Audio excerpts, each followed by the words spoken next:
समझ नहीं आ रही कि मेरी वाइफ प्रेग्नेंट है।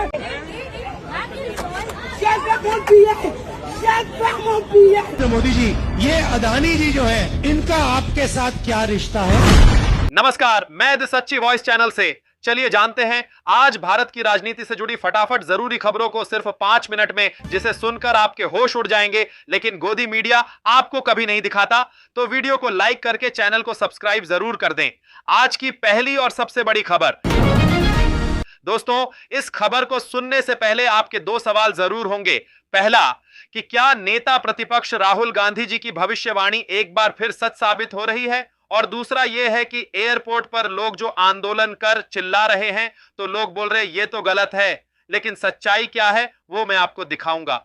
दोस्तों, ये बात बिल्कुल सही है कि राहुल गांधी जी ने जितनी भी भविष्यवाणियां की सब सच हुई। राहुल गांधी ने जीएसटी, कोरोना, महंगाई, आर्थिक स्थिति, न जाने किन किन चीजों पर भविष्यवाणी की थी जो कि सच हुई। और आज फिर एक और भविष्यवाणी सच हुई। उन्होंने कहा था कि आप जितने भी सरकारी एयरपोर्ट हैं उनको अगर आप निजी कर दोगे तो आपको आने वाले दिनों में नुकसान भुगतना पड़ेगा, जनता को परेशानी भुगतनी पड़ेगी और जिम्मेदारी लेने वाला भी कोई नहीं होगा। और देखिए क्या हालत हो चुकी है। पिछले 3-4 दिनों से हमारे देश के अंदर हवाई जहाजों का कबाड़ा बन चुका है। हवाई अड्डों पर लोग आंदोलन कर रहे हैं, लोग काउंटर पर खड़े होकर प्रदर्शन कर रहे हैं, लोग भूखे मर रहे हैं। वहां पर लोगों के पास सोने के लिए जगह नहीं, रहने के लिए जगह नहीं है। कोई प्रेग्नेंट है, उसको अस्पताल जाना है, किसी की खुद की शादी है लेकिन वह शादी में नहीं जा पा रहा, किसी की सगाई है, किसी को और कुछ समस्या है तो नहीं जा पा रहा है।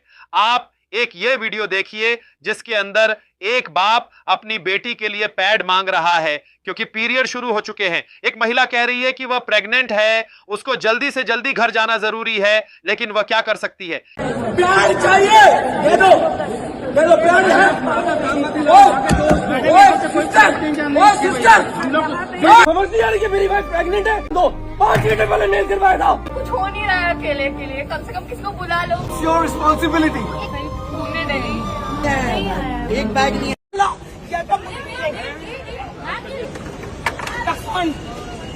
तूने एक तरफ तो पुतिन हमारे देश पर आए और दूसरी तरफ हमारे देश की थू थू हो रही है इन एयरलाइंस के जरिए। और मुख्य कारण क्या है कि एयरलाइन का निजीकरण कर दिया गया है, जैसा राहुल गांधी ने कहा था और ठीक वैसा ही हुआ। किसी एक प्राइवेट कंपनी को सौंप दी गई है सारी एयरलाइन। अब मुझे नहीं पता कि आने वाले दिनों में एक खबर जरूर मिलेगी जिसमें इन एयरलाइन से अडानी का फायदा होता हुआ दिखेगा। दूसरे सवाल का जवाब हर एक व्यक्ति कह रहा है, स्टाफ पर क्यों चिल्लाया जा रहा है? लेकिन एक बार सोचो कि गुस्से के अंदर व्यक्ति या जो आम जनता परेशान हो रही है वह अपनी परेशानी किसको बताएगा? क्या मोदी जी को कॉल करेगी? तो अगर जनता इन स्टाफ पर गुस्सा करेगी तो ये स्टाफ अपने बड़े अधिकारी हैं, उन पर दबाव डालेंगे कि अधिकारी जी एयरपोर्ट पर यह प्रॉब्लम है जो हमसे नहीं संभली जा रही। मैं मानता हूं कि पब्लिक जो कर रही है गलत है, नहीं होना चाहिए, लेकिन हमारे देश के अंदर इसके अलावा और कोई चारा ही नहीं है क्योंकि कोई सुनने वाला नहीं है। अब आप एक बार सोचें, क्या एयरपोर्ट पर आपको कोई समस्या होगी तो आप किसे कहेंगे? वहां जाकर आप स्टाफ को कहेंगे मदद करने के लिए, या फिर जाकर सीधा सरकार से बात करेंगे जिसकी व्यवस्था है ही नहीं? तो उनका भी वाजिब है कि वे चिल्ला रहे हैं तो बिल्कुल गलत भी नहीं है क्योंकि हमारा सिस्टम ही ऐसा है। नजर डालते हैं दूसरी बड़ी खबर पर। साथियों, ये पाखंडी नेता लोग हर बार हमें देश और देशभक्ति के नाम पर इधर उधर की बातें करवाकर लड़ाई करवाते रहते हैं, दंगे करवाते रहते हैं। उस पार्टी की एक रैली के दौरान कुछ लोगों ने यह काम किया कि शर्म से सिर झुक जाता है कि आज भी हमारे देश में ऐसे लोग रहते हैं, तिरंगे का इस तरीके से अपमान करते हैं कि आपसे देखा भी नहीं जाएगा।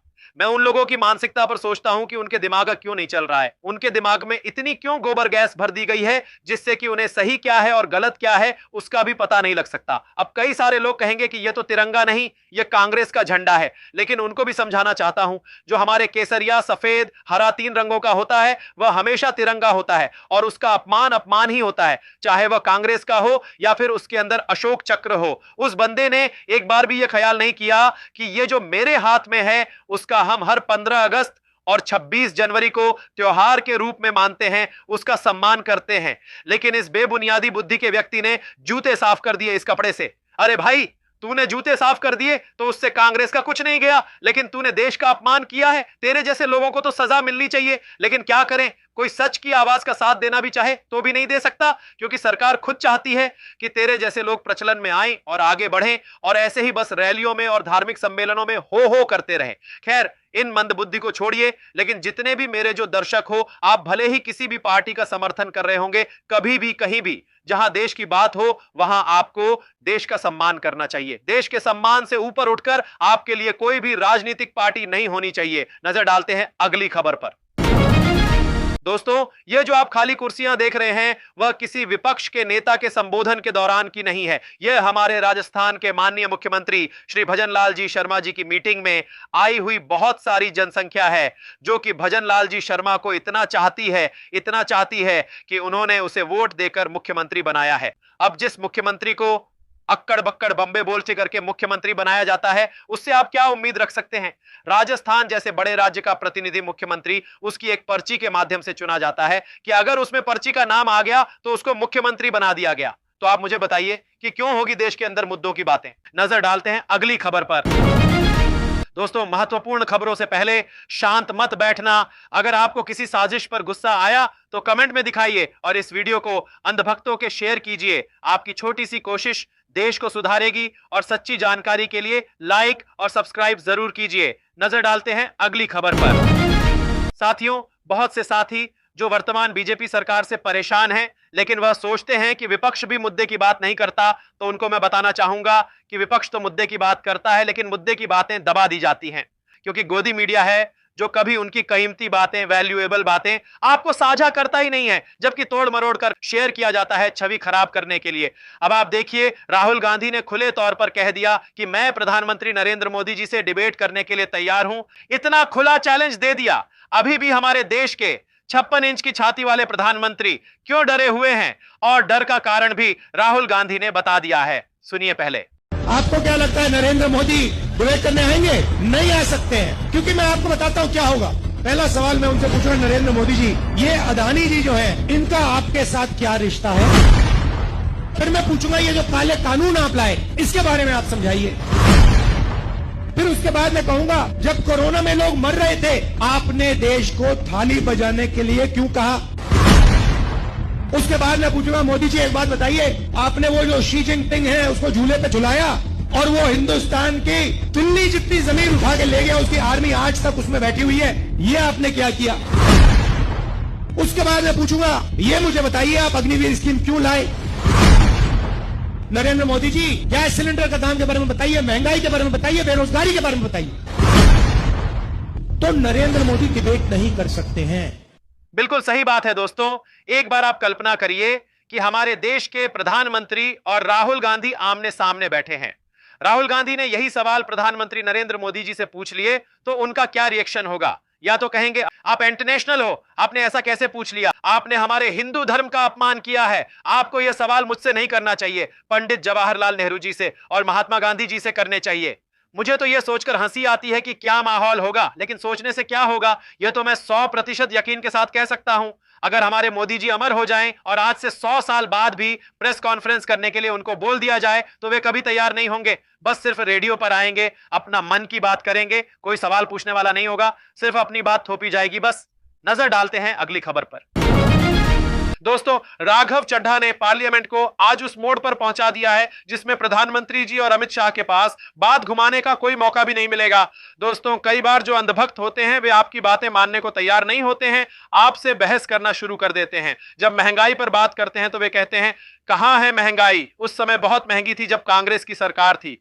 लेकिन आपको चिंता करने की जरूरत नहीं है, उन अंधभक्तों के मुंह पर यह वीडियो दे मारना। 2014 में जब यह सरकार बनी थी तो पेट्रोल 55 रुपए प्रति लीटर पे बिकता था, आज पेट्रोल 100 रुपए प्रति लीटर पे बिकता है। डीजल पे बिकता था 45 रुपए प्रति लीटर, वो डीजल आज 90 रुपए प्रति लीटर पे बिक रहा है सर। गैस का सिलेंडर 400 रुपए का मिलता था बाजार में 2014 में जब इनकी सरकार आई थी, आज वो गैस का सिलेंडर 1100 रुपए का हो गया सर, 1100 रुपए का। दूध 1 लीटर 36 रुपए का मिलता था, दूध आज 60 रुपए प्रति लीटर हो गया है। और सर सीएनजी 40 रुपए प्रति यूनिट प्रति केजी मिला करती थी, आज वो सीएनजी 80 रुपए प्रति यूनिट मिलती है सर। कि बड़े बड़े उद्योगपतियों के, अपने दोस्तों के बड़े बड़े लोन्स इन लोगों ने माफ कर दिए। 74,000 रुपए का कर्जा आज देश के हर किसान के सर पर है सर। अगर किसान अपना कर्ज का भुगतान नहीं करता तो उसके नाम के नोटिस चिपकाकर किसान की बदनामी करती है ये सरकार, और बड़े बड़े उद्योगपति जो लाखों करोड़ रुपए डकार गए उन्हें बिजनेस क्लास में बिठा के देश से रवाना करती है सर। वर्तमान सरकार जो है चारों तरफ से कैसे न कैसे करके जनता से धन लूटकर अपने कुछ चुनिंदा अरबपति दोस्तों को सौंप दे रही है।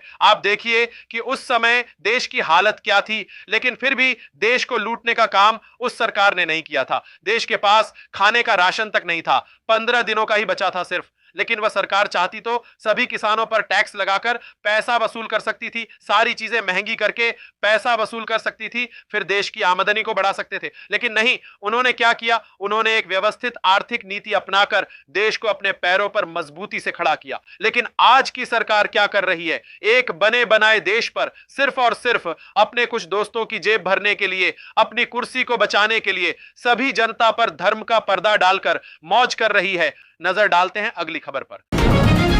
दोस्तों, ये भारतीय जनता पार्टी के जितने भी बड़े छोटे नेता हैं ना, मोदी सहित, वह कितना दिखावा करने की कोशिश करते हैं वह आप सबको पता ही होगा। लेकिन अभी मैं आपको जो दिखाऊंगा वह अमित शाह का एक वीडियो है, जिसके अंदर अमित शाह जब लोगों से मिलने आए तो लोगों की भीड़ बिल्कुल नहीं थी, लोग बिल्कुल उनसे मिलना नहीं चाहते थे। और अमित शाह ने सिर्फ फोटो के लिए और कैमरे पर छवि बनाने के लिए सीधा खुलेआम कह दिया अपने साथियों को कि जाओ और 4-5 लोगों को बुला कर लाओ। और यहाँ के लोगों को बुलवा लो, 10 सीट पे जाओ। अरे यार, यहाँ जाकर 4-5 लोग। नजर डालते हैं अगली खबर पर। दोस्तों, अगर आप चाहते हैं कि मेरी ये सच्ची आवाज दबे नहीं, तो सबसे पहले डाउनलोड बटन के पास थैंक्स बटन पर जाकर कमेंट करें, जिसका मैं खुद रिप्लाई करूंगा। और हमारे स्पेशल वीडियो देखने के लिए चैनल ज्वाइन जरूर करें। धन्यवाद।